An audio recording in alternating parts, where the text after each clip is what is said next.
السلام عليكم ورحمة الله وبركاته. معكم محمد شاهين من قناة شاهين ميديا، القناة المختصة بصناعة المحتوى المرئي وكل الأدوات المتعلقة بصناعة المحتوى المرئي. النهاردة هنتكلم عن عمود من أعمدة القناة. هنتكلم عن شيء مهم جدا ومؤثر جدا على جودة الفيديو اللي انت بتعرضه في النهاية وبترفعه على قناتك على اليوتيوب. هنتكلم عن جهاز المونتاج، وفيما يخص جهاز المونتاج في كذا سؤال عايزين نسأله ونحاول ندور على إجابة واضحة ومرضية بالنسبة للأسئلة دي. أول سؤال بيتسأل كتير جدا ومصدر حيرة كبير جدا: هل نشتري جهاز استيراد خارجي ولا نجمع جهاز جديد؟ والسؤال التاني أيضا مهم جدا وبيسبب حيرة كبيرة جدا: هل نشتري جهاز ديسكتوب ولا نشتري لابتوب نستخدمه في المونتاج؟ النهاردة هنجاوب على السؤال الأول: نجمع جهاز جديد ولا نشتري استيراد خارجي؟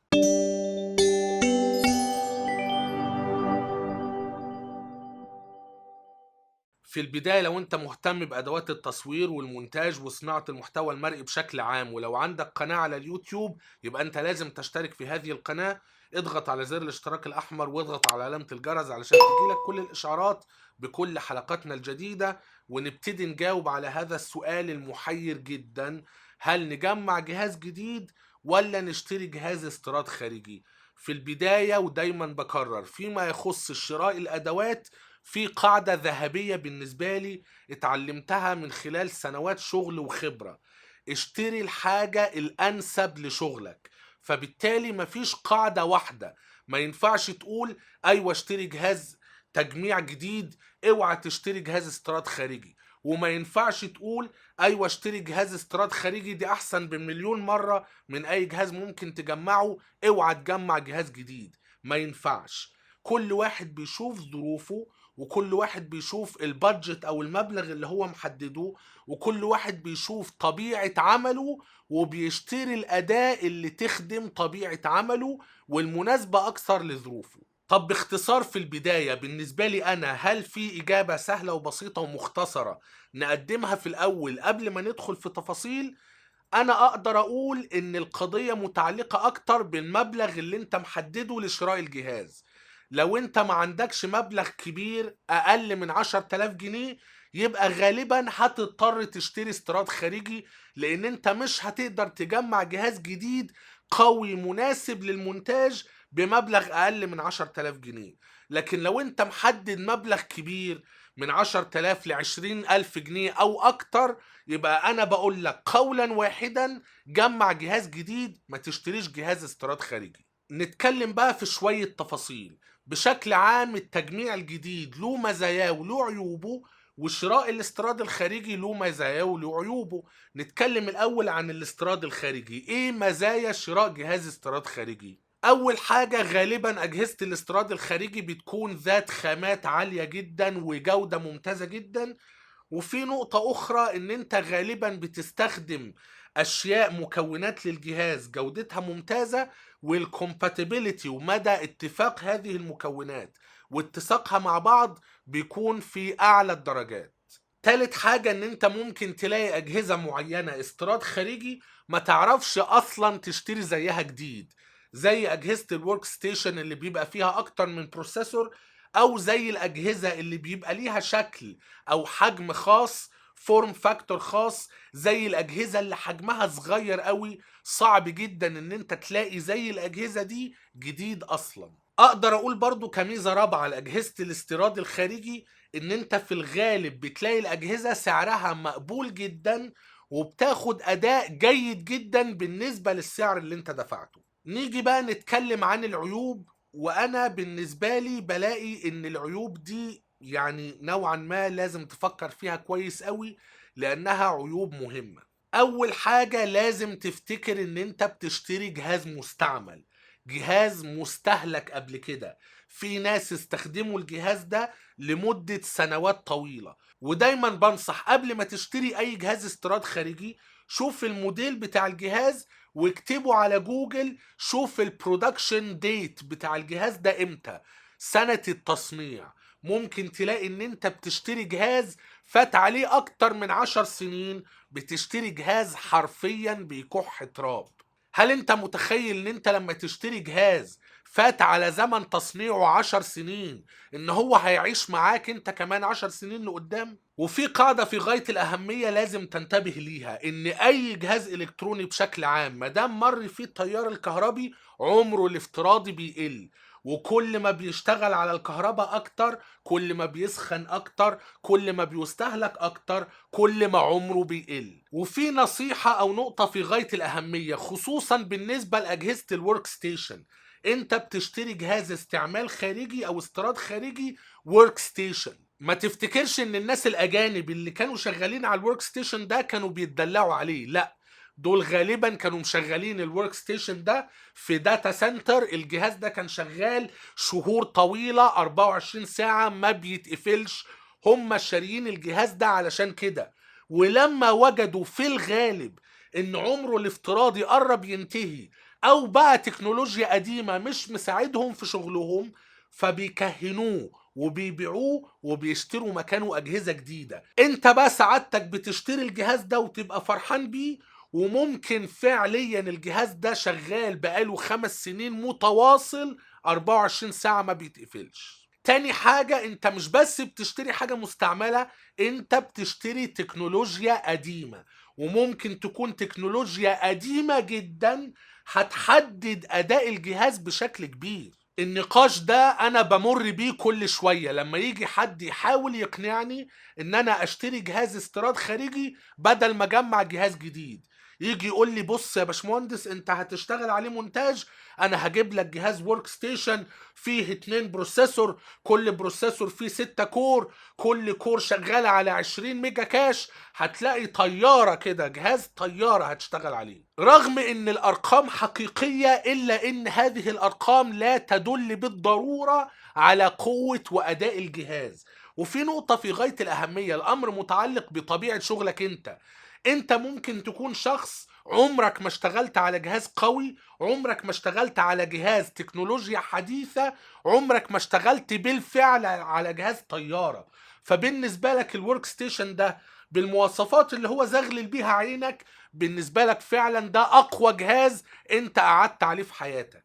لكن لو انت دورت على موديل هذا الجهاز، ولو دورت على جيل البروسيسور، ولو دورت على جيل الرامات والساتا والجي بي يو البي سي اي اكسبريس، ممكن بالفعل تلاقي ان الجهاز ده تكنولوجيا قديمة جدا بتكح تراب، ولو انت جمعت جهاز اضعف جهاز جديد ممكن تشتريه هيبقى اسرع منه. على سبيل المثال، ودي نقطة ناس كتيرة جدا ما بتعرفهاش، اجهزة الورك ستيشن ممكن تكون 2 بروسيسور، وكل بروسيسور 4 او 6 او 8 كورز، لكن اجهزة الورك ستيشن الكورز دي او انوية البروسيسور بتشتغل بسرعة بطيئة جدا، لانها متصممة انها تفضل شغالة 24 ساعة ما تتقفلش. فبالتالي علشان الجهاز يعيش كتير البروسيسور ما ينفعش يسخن، وعلشان نخلي البروسيسور ما يسخنش بنخلي انوية البروسيسور تشتغل على سرعة بطيئة. فبالتالي في المقابل انت ممكن تجمع جهاز i7 الجيل الثامن 6 انوية، كل نواة تشتغل على 3.5 جيجا هرتز او 4.5 جيجا هرتز، او ممكن اعلى توصل لدرجة 5 جيجا هرتز. 6 انوية بسرعة 5 جيجا هرتز ولا 8 انوية بسرعة 2 جيجا هرتز؟ الفرق صدقني اكتر من ضعفين السرعة لكل نواة. زمان كنت بتشتغل ب2 بروسيسور، كل بروسيسور 4 انوية، فانت في الاجمالي 8 انوية. دلوقتي تقدر تشتري بروسيسور واحد 6 انوية والنواة الواحدة تشتغل بسرعة 4.5 جيجا هرتز، انت هتنفخ الورك ستيشن ده حرفيا. غير كده ناس كتيرة جدا ما بتسألش عن التكنولوجيا بشكل عام، البروسيسور ده لازم تسأل هو الجيل الكام. الناس بتيجي تسوق وتقول لك بص يا باشمهندس انا هبيع لك جهاز i7 رامات 16 جيجا كارت شاشة 4 جيجا، ماشي، البروسيسور ده الجيل الكام؟ ممكن تلاقي نفسك بتشتري بروسيسور جيل اول او تاني او تالت، بالكتير هتشتري جهاز جيل رابع. في المقابل احنا دلوقتي بنتكلم في الجيل الثامن والجيل التاسع، وكل جيل تقريبا اسرع من اللي قبليه ضعف السرعة على الاقل. فتخيل الاجيال المتراكمة دي فرق التقنية وفرق السرعة قد ايه. برضو لازم تسأل على جيل الرامات. اغلب الاجهزة الاستيراد الخارجي شغالة على DDR3 اللي اعلى سرعة ليها ممكن توصل ل 1666 ميجا هرتز، والاغلب 1333 ميجا هرتز. في مقابل ان انت ممكن تجمع جهاز جديد DDR4 يوصل سرعته لاكتر من 3000 ميجا هرتز. متخيل فرق السرعة؟ بنتكلم في الضعف ده على الاقل. برضو لازم تسأل على جيل البي سي اي اكسبريس، المكان اللي بيركب فيه كارت الشاشة. هل هو الجيل الثاني ولا الجيل الثالث؟ ممكن تشتري جهاز قديم البي سي اي اكسبريس الجيل الثاني، ده هيحدد تماما سرعة كارت الشاشة. حتى لو انت هتشتري كارت شاشة جديد 1050 تي اي مثلا على قد ايديك، الكارت مش هيشتغل باقصى سرعته، هيبقى متحدد بجيل البي سي اي اكسبريس. برضو لازم تسأل على جيل الساتا، هل ده ساتا 2 ولا ساتا 3؟ لو انت شاري جهاز قديم ساتا 2، الهارد غصب عنه حتى لو انت شاري هارد SSD سرعة عالية هيبقى متحجم بجيل الساتا اللي على البوردة. انا شخصيا لما بدأت قناة اخرى على اليوتيوب عدت حاليا 100,000 مشترك، كنت شاري جهاز استيراد خارجي لكن ما خدتش بالي جيل البروسيسور ايه، وجيل الرامات ايه، DDR3 ولا DDR4، وجيل البي سي اي اكسبريس ايه، الجيل التاني ولا الجيل التالت، وجيل الساتا ايه. فلقيت نفسي لبست في جهاز علشان اتخميت في حتة الورك ستيشن. ده انت هتشتغل ب2 بروسيسور، كل بروسيسور 4 انوية، وكل بروسيسور مش عارف 12 ميجا كاش. اتخميت في الارقام، لقيت نفسي لبست جهاز DDR3 بي سي اي اكسبريس الجيل الثاني وساتا 2. حتى لما جيت احدثه اشتريت له كارت شاشة جديد، كارت الشاشة مش شغال بقى على سرعته علشان شغال على بي سي اي اكسبريس الجيل الثاني. وحتى لما جبت هارد SSD مش شغال بقى على سرعته لانه شغال على ساتا 2 مش ساتا 3، وهكذا. برغم كل اللي انا قلته ده الا انك ممكن تلاقي جهاز استيراد خارجي تكنولوجيا مش قديمة قوي. المهم ان انت تسأل. خلي بالك، انا نصيحتي ليك لو هتشتري ما تشتريش بروسيسور اقل من الجيل الرابع. لو قدرت تشتري جيل خامس او جيل سادس يبقى ممتاز. طبعا كل ده هيفرق في السعر، والامر متعلق بالميزانية بتاعتك.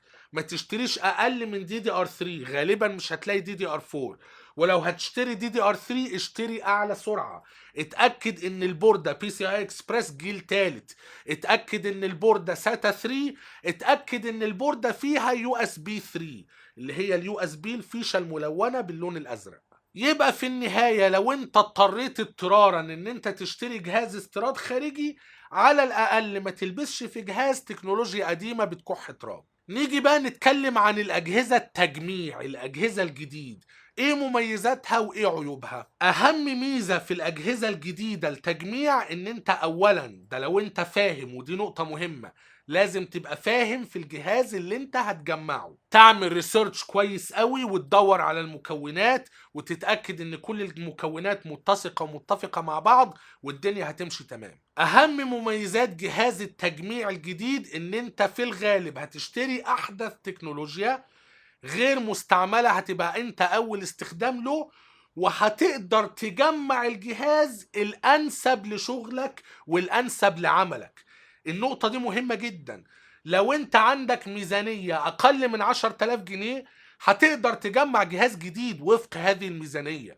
لو انت عندك ميزانية 100,000 جنيه هتقدر تجمع جهاز وفق هذه الميزانية، وهتكفي شغلك وهيبقى جهاز ممتاز مناسب تماما لعملك. واقدر اقول باختصار ان اهم عيوب التجميع الجديد ان هو بالفعل بيحتاج شخص فاهم. لو انت مش فاهم ممكن البياع هو اللي يجمع لك الجهاز على مزاجه، فممكن تجميعته هو ما تكونش الانسب لشغلك انت. فلازم تبقى فاهم، او على الاقل تستعين بشخص فاهم في تجميع الاجهزة. تقول له انا عايز جهاز هعمل عليه كذا وكذا وكذا وكذا وميزانيتي كذا. لان انت لما تيجي تشتري هيبقى عندك قائمة كبيرة من بروسيسورات مختلفة، وقائمة كبيرة من ماذر بوردز مختلفة، وقائمة كبيرة من رامات مختلفة، وقائمة كبيرة من كروت شاشة مختلفة إلى آخره. على أي أساس هختار أنهي ماركة وأنهي موديل وأنهي سرعة وأنهي بتاع؟ لازم تكون فاهم في اللي انت بتجمعه. فموضوع التجميع ده بيحتاج خبرة وبيحتاج علم.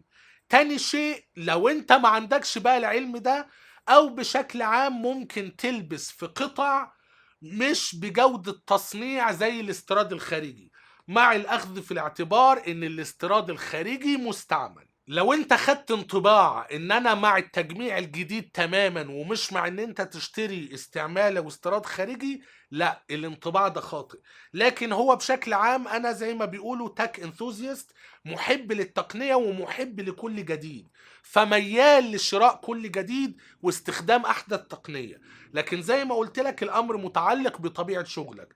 هسيب في الوصف اسفل الفيديو رابط لقناة على اليوتيوب لشخص صديقي شغال في اجهزة الاستيراد الخارجي، وغالبا بيجيب جهاز استيراد خارجي كل اللي بيعمله ان هو بيركب عليه بس كارت شاشة كويس 1030 او 1050 تي اي او حتى 1060 ايا كان، بنفس المكونات الاستيراد خارجي زي ما هو، وبيشغل على الاجهزة دي اعلى جيمز ممكن تلعبها. فبالتالي انت ممكن تحصل على اداء ممتاز جدا من خلال اجهزة الاستيراد الخارجي. لكن المشكلة الرئيسية الابجريدابيليتي، ان انت تحدث الجهاز الاستيراد الخارجي بيكون محدود جدا، لان انت شاري تكنولوجيا قديمة. الاستيراد الخارجي لما بتشتري الجهاز بيبقى انت البست في المذر بورد والبست في البروسيسور والبست في جيل الرامات.